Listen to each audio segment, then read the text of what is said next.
On s'est tous déjà fait cette promesse, n'est-ce pas? Pour toujours. Deux petits mots, mais qui portent en eux tout le poids d'un univers. On y croit, on s'y accroche, parce que l'amour nous donne cette force incroyable de penser que l'éternité est à portée de main.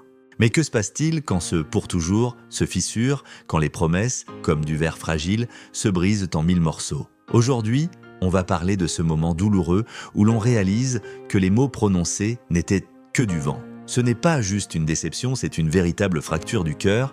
On se retrouve face aux ruines d'un futur qu'on avait bâti à deux, un futur rempli de « on ira là, on fera ça, on sera toujours ensemble ». Chaque promesse non tenue est une petite trahison qui s'ajoute aux autres, jusqu'à ce que le poids devienne insupportable. Le plus dur, c'est de comprendre pourquoi. Était-ce des mensonges dès le départ, ou est-ce que les sentiments, comme les saisons, ont simplement changé? On repasse en boucle chaque souvenir, chaque parole, cherchant un indice, une faille qu'on aurait manquée. On se demande, est-ce que j'ai mal interprété les signes? Est-ce que j'ai été trop naïf ou naïve? Cette quête de vérité peut devenir obsédante, car on a besoin de sens pour pouvoir avancer. Quand on aime, on offre une partie de nous, on donne notre confiance sans compter.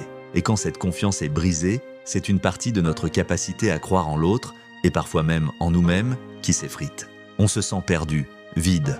Le silence laissé par l'autre résonne plus fort que n'importe quelle dispute. C'est le silence des projets abandonnés, des rêves envolés. On se souvient des petites choses, la promesse d'un voyage à Rome, celle de ne jamais s'endormir fâché, ou simplement celle d'être là, quoi qu'il arrive.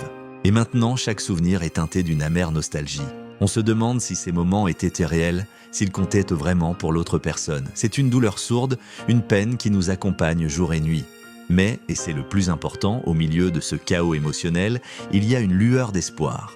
La fin d'une histoire, aussi douloureuse soit-elle, n'est pas la fin de notre propre histoire. Un cœur brisé peut se réparer. Ça prend du temps, beaucoup de patience et énormément de bienveillance envers soi-même. Il faut accepter de pleurer, de crier, de ressentir cette tristesse jusqu'au bout pour pouvoir la laisser partir. Se reconstruire après une trahison, c'est aussi réapprendre à se faire confiance. C'est se prouver à soi-même que notre valeur ne dépend pas des promesses que quelqu'un d'autre a été incapable de tenir. C'est redécouvrir qui l'on est sans l'autre, retrouver ses propres passions, ses propres rêves. C'est se faire une nouvelle promesse, mais cette fois-ci, à soi-même. Celle de prendre soin de son cœur, de le protéger et de ne plus jamais le laisser se définir par l'absence d'un autre. Alors oui, les promesses brisées laissent des cicatrices. Mais ces cicatrices racontent une histoire, celle d'un amour qui a existé et celle d'une personne qui a eu la force de survivre à sa fin. Elles nous rappellent que notre capacité à aimer profondément, et c'est un cadeau magnifique. Un jour, vous regarderez en arrière, non pas avec amertume, mais avec la sérénité de celui ou celle qui a traversé la tempête et qui a retrouvé le soleil. Si cette vidéo vous a touché, n'hésitez pas à la partager. Parfois, savoir qu'on n'est pas seul dans sa peine peut faire toute la différence. Merci de m'avoir écouté.